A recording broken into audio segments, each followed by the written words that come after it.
प्राचीन भारत का समय था।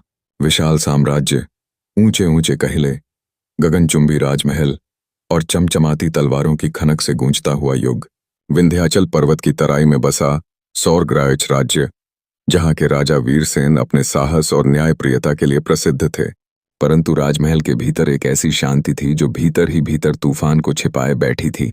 राजा वीरसेन युद्धभूमि और प्रजा कल्याण में इतने व्यस्त रहते कि उनकी रानी महारानी वसुंधरा अपने अकेलेपन से जूझती रहती। वसुंधरा सौंदर्य और बुद्धिमत्ता की प्रतिमूर्ति थीं, लेकिन उनके हृदय में एक खालीपन था। एक तो राजकीय जिम्मेदारियों की घेराबंदी, दूसरा उत्तराधिकारी की अनुपस्थिति। विवाह को 7 वर्ष हो चुके थे, परंतु संतान का सुख उन्हें नसीब न हुआ। प्रजा कानाफूसी करती, राज्य का भविष्य क्या होगा? और यह प्रश्न वसुंधरा को भीतर से तोड़ देता। एक दिन महल में सूचना पहुंची, हे महारानी, राज्य की सीमाओं पर एक महान साधु पधारे हैं। उनका तेज ऐसा है कि लोग उन्हें जीवित महादेव मानते हैं। उनके आशीर्वाद से कई निसंतान दंपतियों को संतान प्राप्ति हुई है। रानी का मन चौंका। क्या यह सच हो सकता है? क्या उनके भाग्य का अंधकार भी मिट सकता है? कुछ दिनों बाद वही साधु राजमहल आमंत्रित किए गए। लंबी जटाएं, गेरुए वस्त्र, मुख पर अलौकिक आभा, नेत्रों में गहन शांति। उनके आने मात्र से वातावरण में अद्भुत ऊर्जा फैल गई। राजा युद्ध के लिए बाहर गए थे, अतः साधु से पहली भेंट रानी वसुंधरा ने ही की। साधु ने रानी को देखा और मौन मुस्कान बिखेर दी। महारानी, आपका हृदय बहुत भारी है, आंखों में शून्यता है। कहिए, क्या दुख है? रानी की आंखें छलक पड़ी। उन्होंने झिझकते हुए कहा, गुरुदेव, मैं संतान सुख से वंचित हूं। राजमहल स्वर्ण और रत्नों से भरा है, परंतु मातृत्व की खाली गोद मेरे जीवन को सूना बना देती है। साधु ने गहरी सांस ली और बोले, महारानी, संतानों का सुख भाग्य और आस्था से मिलता है, परंतु ईश्वर उन्हीं की झोली में भरता है जो धैर्य और सत्य पर टिके रहते हैं। क्या आप ईश्वर की परीक्षा देने को तैयार हैं? रानी ने दृढ़ स्वर में कहा, हाँ गुरुदेव, चाहे कैसी भी कठिनाई क्यों न हो, मैं सहने को तैयार हूं। साधु ने ध्यानमग्न होकर कुछ देर आंखें मूंदी, फिर बोले, महारानी, आपकी कोख में जीवन का दीप अवश्य जलेगा, लेकिन इसके लिए आपको 3 परीक्षाओं से गुजरना होगा। व्हाट? विश्वास की परीक्षा, जब आपके चारों ओर शंका फैलेगी। साहस की परीक्षा, जब आपको अकेले ही अपने डर से लड़ना होगा। 3. त्याग की परीक्षा, जब आपसे सबसे प्रिय वस्तु त्यागने को कहा जाएगा। कुछ लोग इसे रानी का भाग्य समझते, तो कुछ लोग इसे संदेह की दृष्टि से देखते। दरबारी मंत्री भवानी दत्त, जो राजा के विश्वास पात्र थे, उन्हें यह सब बिल्कुल पसंद नहीं आ रहा था। वे सोचने लगे, अगर रानी साधु के वश में हो गई तो राज्य की शक्ति धीरे धीरे साधुओं के हाथ में चली जाएगी। हमें अभी से सावधान रहना होगा। राजा युद्ध से लौटे तो उन्होंने देखा कि पूरा महल साधु की चर्चा कर रहा है। कुछ दासियां कह रही थीं, हमने देखा रानी रोज साधु के पास घंटों बैठती हैं। दूसरी बोली, रानी के चेहरे पर नई आभा है, जरूर साधु ने कोई गुप्त मंत्र दिया होगा। यह बातें राजा के कानों तक पहुंची। शुरुआत में राजा ने ध्यान नहीं दिया, लेकिन जब मंत्रियों ने भी यह बात उठाई तो राजा चिंतित हो गए। एक शाम राजा ने रानी से कहा, वसुंधरा, मैंने सुना है कि तुम साधु पर बहुत विश्वास करने लगी हो। मुझे डर है कि कहीं तुम्हें धोखा न मिले। इस दरबार में कई बार छिपे दुश्मन साधु का रूप धारण करके षड्यंत्र रचते हैं। रानी ने नम्रता से उत्तर दिया, स्वामी, मैं उनकी पूजा साधु रूप में नहीं बल्कि ईश्वर के दूत के रूप में करती हूँ। वे मुझे मातृत्व की आशा दिलाते हैं जो आज तक मुझे नहीं मिली। यदि मैं उनकी शरण में रहकर आस्था और साधना से जीवन जीती हूँ तो इसमें गलत क्या है? राजा कुछ क्षण मौन रहे। उन्होंने देखा, सचमुच रानी की आंखों में दृढ़ता और चेहरे पर संतोष है। फिर भी उन्होंने कहा, सावधानी रखो वसुंधरा, विश्वास सबसे बड़ा हथियार है, पर यही सबसे बड़ी कमजोरी भी बन सकता है। कुछ दिनों बाद रानी साधु से मिली और अपनी चिंता साझा की। गुरुदेव, दरबार में लोग मुझे गलत समझ रहे हैं। राजा भी आशंकित हैं। क्या मैंने कुछ गलती की?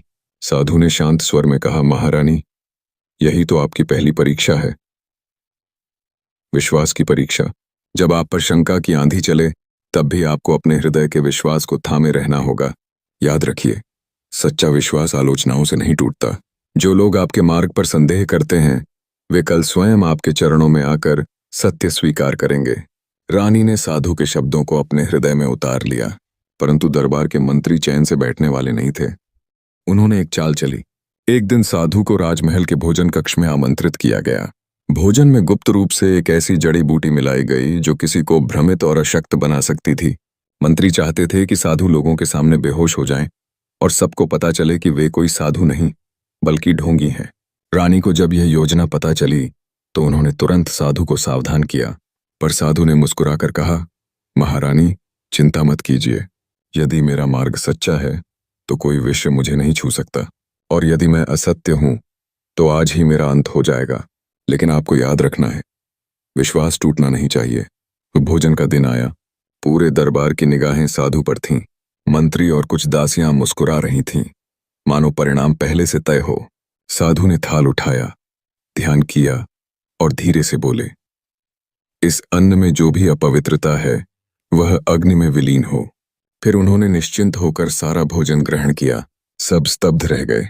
साधु बिल्कुल स्वस्थ थे, बल्कि उनके चेहरे पर और भी तेज चमक उठा। उन्होंने राजा और रानी की ओर देखकर कहा, सत्य का मार्ग कठिन होता है, परंतु सत्य की रक्षा स्वयं ईश्वर करते हैं। यह दृश्य देखकर दरबार में सनसनी फैल गई। जो लोग साधु को ढोंगी मान रहे थे, उनके मन में भी विश्वास जन्म लेने लगा। यह पहली परीक्षा विश्वास की परीक्षा थी। रानी ने अपने विश्वास को अटल रखा और साधु ने सभी शंकाओं का समाधान चमत्कार से कर दिया। पर साधु ने रानी को चेताया, महारानी, यह तो केवल शुरुआत थी, आगे की राह और कठिन होगी। दूसरी परीक्षा होगी साहस की परीक्षा। तब आपको किसी की मदद नहीं मिलेगी, आपको अकेले ही अपने डर का सामना करना होगा। रानी ने दृढ़ता से कहा, गुरुदेव, चाहे कैसी भी कठिनाई आए, मैं पीछे नहीं हटूंगी। राजमहल में साधु की प्रतिष्ठा बढ़ गई थी। पहली परीक्षा पूरी हो चुकी थी।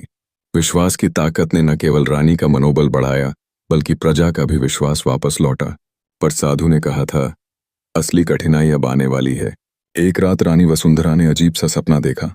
सपने में वह अकेली एक अंधेरी सुरंग में चल रही थी। आगे आगे एक दीपक जल रहा था जो अचानक बुझ गया, और अंधेरे में किसी अदृश्य शक्ति ने फुसफुसाया, अगर तुम्हें मातृत्व चाहिए तो तुम्हें अपने डर से अकेले लड़ना होगा। रानी चौंक कर उठ बैठी। दिल की धड़कन तेज थी। सुबह उन्होंने यह सपना साधु को बताया। साधु ने गंभीर स्वर में कहा, महारानी, यह संकेत है। महल के नीचे एक रहस्यमय कक्ष है जहां वर्षों से कोई नहीं गया। उस कक्ष में आपकी दूसरी परीक्षा छिपी है। वहां का अंधकार केवल आपके साहस से ही मिट सकता है।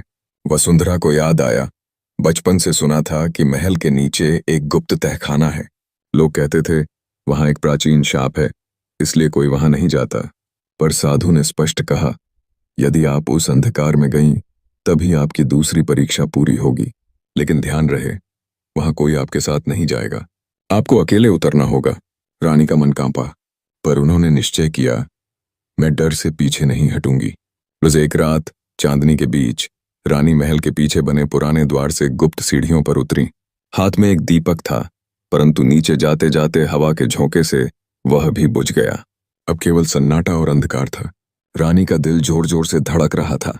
दीवारों पर अजीब आकृतियां उभरी हुई थीं, मानो वे जीवित हों। चारों ओर अंधेरे में फुसफुसाहट गूंज रही थी, तुम अकेली हो, तुम असफल हो जाओगी, तुम्हें कभी संतान नहीं मिलेगी। रानी ने भीतर ही भीतर अपने आप से कहा, नहीं, ये आवाजें मेरे डर की हैं। मैं रानी हूं, कमजोर नहीं। अगर मुझे मातृत्व चाहिए तो मुझे साहस दिखाना ही होगा। उन्होंने आंखें बंद की और साधु के दिए मंत्र का जाप शुरू किया, एयूएम नमः शिवाय। धीरे धीरे वह अंधकार शांत होने लगा।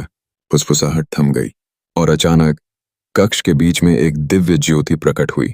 उस ज्योति से स्वर आया, महारानी, आपने अपने डर को जीत लिया है। याद रखो, डर हमेशा मन के भीतर होता है। जो उसे स्वीकार कर लेता है वह उससे बंध जाता है, जो उसे चुनौती देता है वही मुक्त हो जाता है। ज्योति के विलीन होते ही कक्ष के द्वार अपने आप खुल गए। रानी बाहर आईं। उनके चेहरे पर साहस की आभा थी। अगले दिन जब रानी राजसभा में पहुंची तो सभी ने उनके चेहरे की चमक देखी। उनके कदमों में आत्मविश्वास था, आंखों में दृढ़ता। मंत्री भवानी दत्त, जिन्होंने पहले षड्यंत्र रचा था, भी मन ही मन सोचने लगे, यह वही वसुंधरा हैं जो कल तक उदास थीं। अब तो इनका तेज किसी देवी जैसा हो गया है। साधु ने रानी को देखकर कहा, महारानी, आपने साहस की परीक्षा सफलतापूर्वक पूरी कर ली। अब आप न केवल अपने डर पर विजय पा चुकी हैं बल्कि आप प्रजा के लिए भी एक प्रेरणा बन चुकी हैं। लेकिन याद रखिए, सबसे कठिन परीक्षा अभी शेष है। वह होगी त्याग की परीक्षा। आपसे आपकी सबसे प्रिय वस्तु मांगी जाएगी। क्या आप त्याग के लिए तैयार हैं? रानी का मन थोड़ी देर हिल गया। कौन सी प्रिय वस्तु? क्या उनका राज सिंहासन? क्या उनका आभूषण? या उनका स्वप्न? लेकिन उन्होंने दृढ़ स्वर में कहा, हाँ गुरुदेव, यदि त्याग ही मेरी मंजिल का मार्ग है तो मैं तैयार हूं। विश्वास और साहस की परीक्षा पूरी हो चुकी थी। रानी वसुंधरा अब पहले जैसी उदास और असहाय स्त्री नहीं रही। उनके व्यक्तित्व में आत्मबल और दिव्य आभा झलकने लगी थी। लेकिन साधु ने पहले ही चेतावनी दी थी, अंतिम परीक्षा सबसे कठिन होगी। एक दिन साधु ने रानी को महल के बगीचे में बुलाया।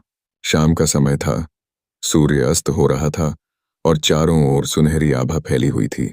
साधु ने गंभीर स्वर में कहा, महारानी, अब समय आ गया है तीसरी और अंतिम परीक्षा का।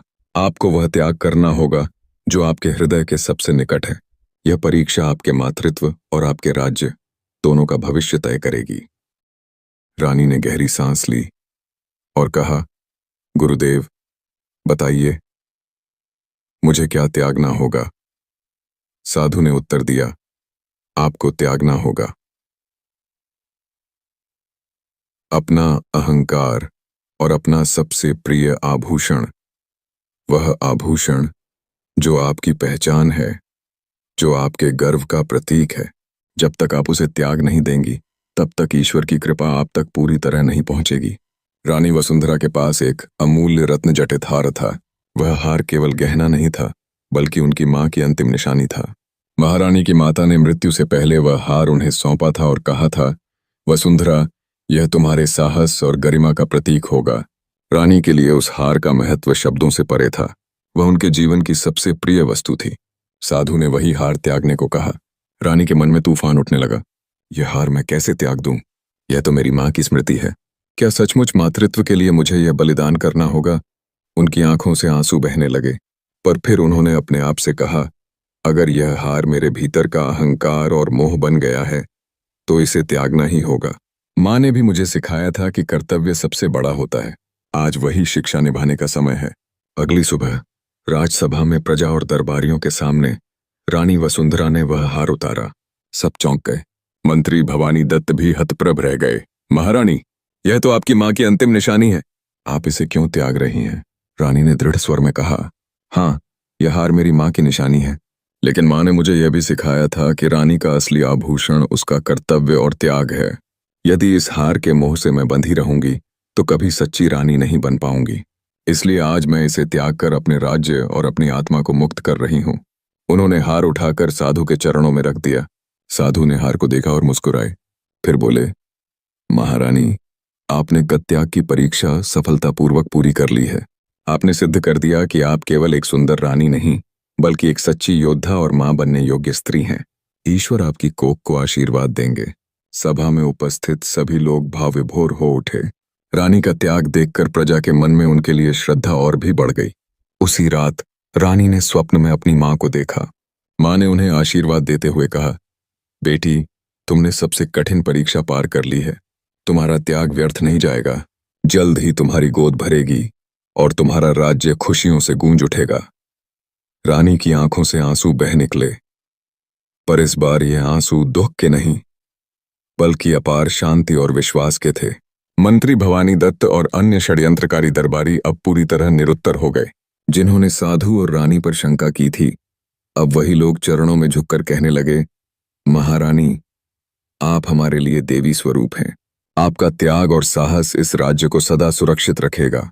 अगली सुबह साधु ने रानी और राजा से कहा, महाराज, महारानी ने तीनों परीक्षाएं पूर्ण कर लीं, विश्वास, साहस और त्याग। अब मेरा कार्य समाप्त हुआ। मैं यहां से विदा लेता हूं। लेकिन याद रखिए, मैं कोई चमत्कारी साधु नहीं हूं। सच्चा चमत्कार तो आपकी आस्था और आपके कर्म है। वसुंधरा का गर्भ अब जीवन से भरेगा, क्योंकि उन्होंने अपने भीतर की सबसे बड़ी रुकावट, मोह और डर को त्याग दिया है। राजा और रानी ने साधु के चरणों में झुककर आभार प्रकट किया। पूरी प्रजा जयकार करने लगी, महारानी वसुंधरा की जय, साधु महाराज की जय। त्याग की परीक्षा पूरी होने के बाद रानी वसुंधरा के जीवन में एक अद्भुत परिवर्तन आया। उनके चेहरे पर पहले से कहीं अधिक तेज था। प्रजा कहने लगी, अब महारानी केवल हमारी रानी नहीं बल्कि हमारी माँ हैं।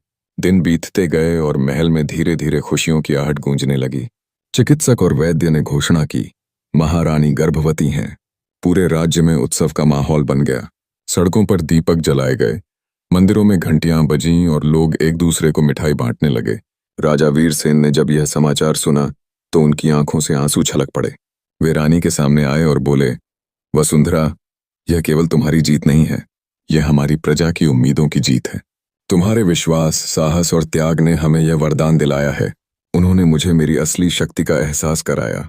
कुछ ही दिनों बाद साधु ने घोषणा की, मेरा कार्य यहाँ पूर्ण हुआ, अब मैं वन की ओर प्रस्थान करूंगा। राजा और रानी ने हाथ जोड़कर कहा, गुरुदेव, आपने हमें जो दिया है उसके लिए हम सदैव ऋणी रहेंगे। कृपया हमें बताइए, आप कौन हैं? साधु मुस्कुराए और बोले, मैं कोई साधारण साधु नहीं हूं। मैं केवल उस ईश्वर की शक्ति का दूत हूं जो हर इंसान के भीतर वास करती है। महारानी की गोद तभी भरी जब उन्होंने अपने भीतर के डर, अहंकार और मोह को त्यागा। याद रखिए, चमत्कार बाहर से नहीं आता, वह भीतर से जन्म लेता है। इतना कहकर साधु धीरे धीरे आगे बढ़े और क्षितिज में लुप्त हो गए। लोगों ने देखा, उनके पदचिह्नों से प्रकाश की किरणें निकल रही थीं। 9 महीने बाद महल में किलकारियां गूंज उठीं। महारानी वसुंधरा ने एक स्वस्थ पुत्र को जन्म दिया। राज्य में उल्लास और आनंद का वातावरण छा गया। रानी ने अपने पुत्र को गोद में उठाकर कहा, यह केवल मेरा पुत्र नहीं बल्कि इस राज्य की आस्था और त्याग का प्रतीक है। राजा ने घोषणा की, आज से यह दिन हमारे राज्य का विश्वास दिवस कहलाएगा, ताकि आने वाली पीढ़ियां जानें कि विश्वास, साहस और त्याग से हर कठिनाई जीती जा सकती है। वर्षों बाद भी लोग कहते रहे, सौरगढ़ राज्य का भविष्य इसलिए सुरक्षित हुआ क्योंकि उसकी महारानी ने 3 महान परीक्षाएं पूरी कीं। उन्होंने सिखाया कि 8 विश्वास, 2 साहस, 3 त्याग, अपने सबसे प्रिय मोह को छोड़कर कर्तव्य को सर्वोपरि रखना।